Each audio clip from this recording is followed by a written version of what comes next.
আমি একটা পেশেন্ট নিয়ে আসছি অনেকক্ষণ যাবত এখানে এই লাইনে এক জায়গা মানে 1 ঘন্টা ধরে রয়েছে দাঁড়ায় রয়েছে। তারপরে তারা বলে আপনি কি দেখছেন মানুষ এলো পাইতেছে অসম্ভব অসম্ভব মানে সম্ভবের ভিতরে কোনো কিছুই না মানে গান না এত গরম এত লোক আমরা জিবিমেন্টে অনেকটা মানে এখানে আজকে মতো কষ্ট আজকে এটা পরিষেবা বলে না আজকে মতো কষ্ট এত কষ্ট হইতেছে হওয়ার মতো না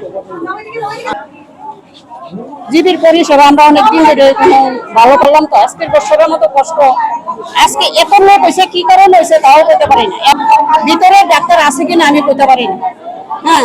নিশ্চয়ই আছে না থাকলে তো মানুষ ঢুকতে এটা আমি বলতে পারি না আমরা লাইনে আছি লাইন আমাদের চলতেছে না লাইনে দাঁড়াইছি 3 ঘন্টা হয়েছে 10টা 9:30 থেকে দাঁড়াইছি এখানে এখনো 50 জনের পিছনে আছি ভগবান জানে এই জায়গাটা কতক্ষণ লাগবে এখানে যদি ডিসিপ্লিন ভালো বেশিক্ষণ লাগবে না এটা 5 নম্বর ওয়ার্ড 105